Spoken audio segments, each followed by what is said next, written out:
Et si ce que le président Ibrahim Traoré vient de révéler changeait notre regard sur l'avenir de l'Afrique? Dans une déclaration qui suscite déjà de nombreuses réactions, le dirigeant burkinabé aborde des questions sensibles: souveraineté, ressources africaines, influence étrangère et avenir du continent. Mais que dit-il réellement? Quelles sont les informations derrière ces déclarations, et quelles conséquences pourraient-elles avoir pour le Burkina Faso et l'Afrique?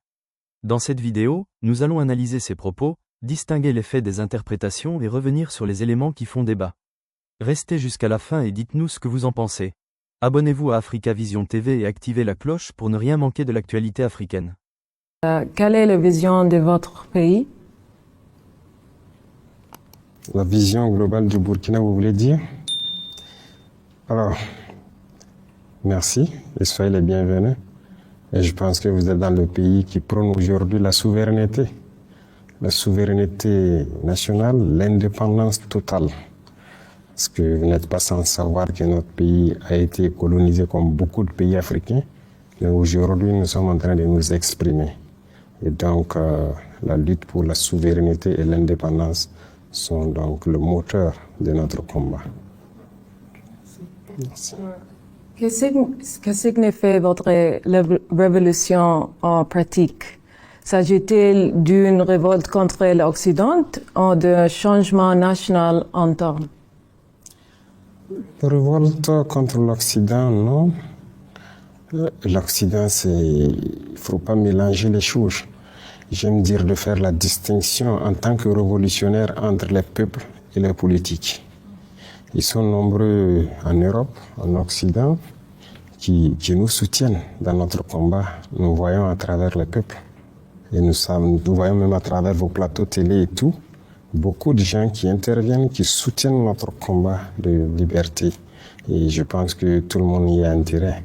Mais maintenant, les politiques de certains pays peuvent être opposés à notre idéologie. Et la révolution, logiquement, va combattre cette idéologie. Parce que nous voulons nous affirmer. Et il y en a qui ne veulent pas qu'on s'affirme, qui veulent nous maintenir dans l'esclavage, dans l'aliénation. Non, la révolution combat cela. Donc voilà un peu notre ligne de conduite. Voilà. Oui, alors Monsieur Bourbeau. Bonjour, camarade président. Bonjour. Je voudrais d'abord vous transmettre fidèlement les salutations, l'admiration, les encouragements des peuples togolais et africains, ainsi que la profonde gratitude de l'ambassadeur Sogoyou Kegewe, à qui vous avez fait un grand honneur, en même temps que le professeur Franklin Yamsi, Madame Nathalie Yamb, et Dacier du Burkina Faso, en les désignant membres du Conseil d'orientation de l'Institut des peuples noirs, IPN Farafina. Soyez-en remerciés, Merci, Monsieur le Président. Merci. La première question: comment définissez-vous la contribution spécifique du Togo à la consolidation de l'Alliance des États du Sahel? Considérez-vous le Togo comme un partenaire stratégique de cette nouvelle architecture, bien qu'il ne soit pas membre de l'AES? Le Togo est un pays, en tout cas je tenais à remercier beaucoup le peuple togolais et leurs autorités. Je peux dire que le Togo est un partenaire plus que stratégique. Moi, je ne parle pas de partenaire stratégique, je parle de pays, de frères. Parce que lorsque des gens cherchent à vous étouffer, à vous tuer, et qu'un frère peut vous aider, je pense que la fraternité ne dépasse pas cela. Et pendant des moments difficiles, le Togo a toujours pris sa position, et jusqu'aujourd'hui, le Togo a sa position, sa ligne de conduite qui soutient l'AES, et donc c'est un pays frère, c'est plus qu'un partenaire. Voilà ce que je peux dire. Et le Togo a posé beaucoup d'actes, que ce soit sur le volet économique à travers donc la route maritime, certes, mais même dans le volet de la défense. Le Burkina Faso, par exemple, et le Togo, nous avons une coopération très étroite dans la lutte contre le terrorisme et tout. Et ça, il faut s'en féliciter. Nous sommes au-delà de ce que les gens peuvent imaginer, je le disais souvent. Aujourd'hui, les deux armées, les réponses les unes envers les autres et les planifications ne sont plus au niveau étatique.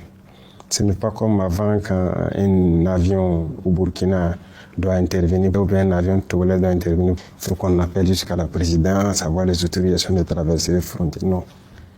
c'est au niveau local. Ce n'est même pas l'état-major, c'est carrément au niveau local. Donc les forces cohabitent et tout. Donc vous voyez que c'est un partenariat exceptionnel. C'est de la fraternité, c'est tout ce qu'on demande. Et ce partenariat s'est renforcé, peut-être sans doute avec l'extradition de l'ancien président Paul-Henri Sandaogo Damiba. Oui, renforcer, c'est trop dit. C'était déjà fort. Ce n'est qu'une suite logique. Le Togo ne peut pas être en fraternité avec nous et laisser sur son sol quelqu'un qui cherche à détruire ses frères. Donc, c'est nous qui avons souhaité que le Togo le garde depuis longtemps, sinon ça n'a pas commencé maintenant, mais à un moment donné, avec des preuves assez accablantes, donc les autorités togolaises ont décidé de le renvoyer pour qu'il ne soit pas un obstacle à notre avancée. Donc ça aussi, c'est à saluer. Vous l'avez déjà rencontré depuis son extradition, en tête à tête? Pourquoi? Non, je n'ai pas à le faire. Il est entre les mains de la justice, il entend des fonds tout. Je ne l'ai pas fait. Excellence, on dénombre au moins 5 tentatives de coup d'État contre vous. Qui veut vous tuer et pourquoi? Vous avez dénombré 5, il y en a beaucoup plus. Il y en a beaucoup plus, c'est ce qui est peut-être dévoilé. Tous les jours, il y a des gens qui cherchent coûte que coûte à ce que nous ne soyons pas là. Ceux-là qui veulent nous voir disparaître, ce sont ceux-là que nous appelons les esclaves de salon. Ce sont ceux-là qui vendent l'Afrique, qui ne veulent pas que l'Afrique soit libre. Ce sont très souvent les Africains qui sont aliénés et qui sont exploités. Aujourd'hui, vous êtes Italien. Et regardez le flux de migration qu'il y a vers l'Europe et surtout l'Italie. Et je tenais d'ailleurs à saluer vos autorités pour l'humanisme qu'ils font montre très souvent. Nous avons vu des pays qui, s'ils ne font pas exprès pour faire renverser les barques, ne vont pas les sauver. Il y a beaucoup d'organisations humanitaires en Italie qui font beaucoup de choses que je suis, que je salue beaucoup. Et beaucoup d'Africains sont en Italie. Mais nous, notre philosophie, ça nous fait mal de voir nos jeunes partir dans ces risques vers l'Europe. Le jeune Africain pourrait prendre son avion, aller faire son tourisme en Europe, un peu partout, mais pas prendre le risque de monter dans une barque, se faire tuer dans l'océan éventuellement pour atteindre l'Europe. Soi-disant, ils cherchent l'Eldorado, le travail, rien que pour survivre. Nous ne voulons pas voir ça. Nous voulons combattre cela. Nous sommes de ces dirigeants qui veulent créer les conditions pour que nos jeunes travaillent ici, au lieu d'aller se rester dans les rues des autres, à mendier. Et très souvent, il y en a qui arrivent à des comportements, pas en tout cas sains, dans vos sociétés là-bas. Nous ne voulons pas voir ça. L'Africain n'est pas un sous-homme. Mais dans ce même cadre, les pays qui nous colonisent, qui veulent nous voir dans l'esclavage, qui veulent nous maintenir, ont leurs suppôts ici, leurs valets locaux, leurs répondants. Et ces gens sont prêts à tout pour nous voir éliminés. Et voilà malheureusement le contexte de l'Afrique. Et ces individus, tous les jours que Dieu fait, lorsque nous sommes vivants, ils ne sont pas contents. Et donc c'est un combat permanent et continuel. Qui sont les impérialistes? Les impérialistes, il n'y a pas un visage qu'on peut coller. C'est une mentalité. Ce n'est pas une question de couleur de peau. Je le disais tout de suite. Les peuples européens nous soutiennent beaucoup. Beaucoup de dirigeants européens nous soutiennent même d'ailleurs.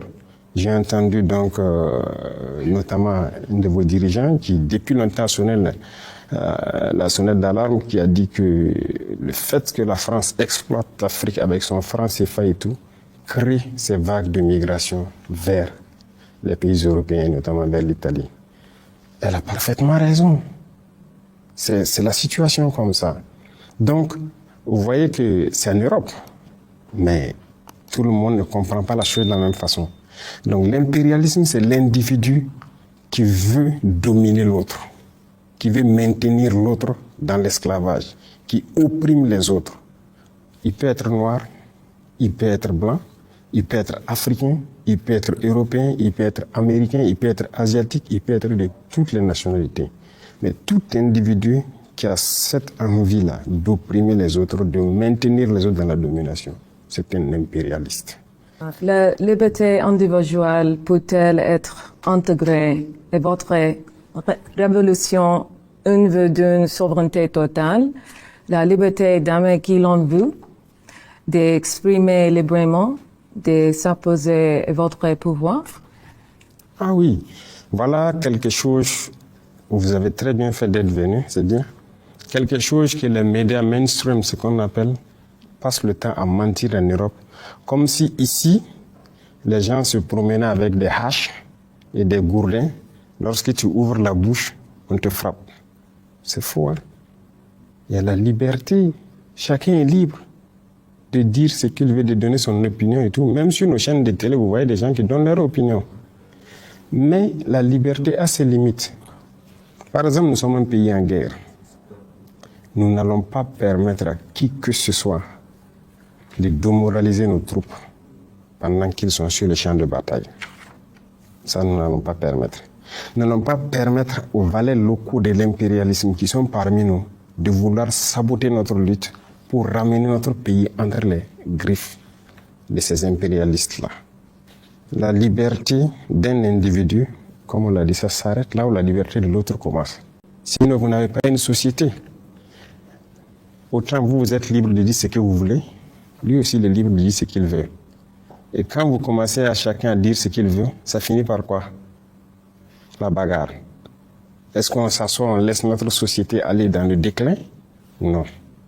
Même ceux-là qui disent qu'il y a liberté d'expression, il n'y a pas de liberté en réalité. Alors, nous prenons les Français, les autorités françaises, pour ne pas mélanger avec la population française. Est-ce qu'il y a la liberté d'expression en France? Il n'y en a pas.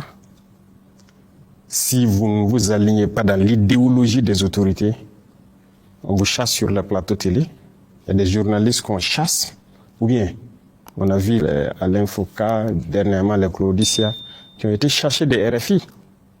Ce sont des journalistes, non? Qui ont vécu des décennies dans la radio. Pourquoi on les cherche? Leur opinion. Donc il n'y a pas de liberté d'expression là-bas même. Regardez aujourd'hui les guerres qui se passent. Est-ce que vous êtes fou en tant que journaliste, aller faire un certain reportage, ça ne va jamais passer. Quand la guerre Russie-Ukraine a commencé, on a cherché beaucoup de médias russes en France. C'est ça la liberté d'expression? Non. Chaque liberté a ses limites. Quand les paysans, les gilets jaunes et autres sont sortis, on les a bien tabassés. Ils ont voulu exprimer leur opinion pour dire à l'État, il faut une certaine politique pour que nous puissions vivre. Nous, ici, on prend soin de nos paysans. Non, nos paysans n'ont jamais marché, qu'on les a tabassés.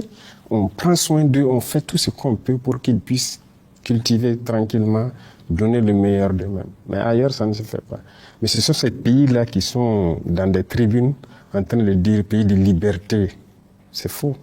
C'est tous des dictateurs. Leur liberté, c'est vis-à-vis de l'Afrique. Donc, il faut relativiser la liberté. Ici, nous sommes plus libres que eux. Beaucoup plus libres.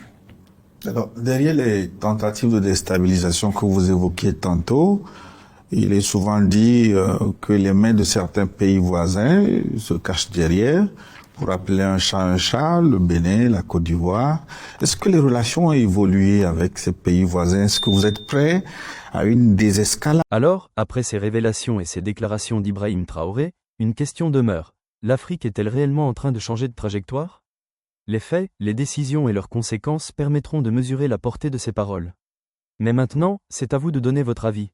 Pensez-vous que l'Afrique doit renforcer davantage sa souveraineté et réduire sa dépendance extérieure? Dites-nous votre opinion dans les commentaires. Likez cette vidéo si elle vous a intéressé, abonnez-vous à Africa Vision TV et activez la cloche pour suivre les prochaines analyses sur l'actualité africaine. À très bientôt pour une nouvelle vidéo.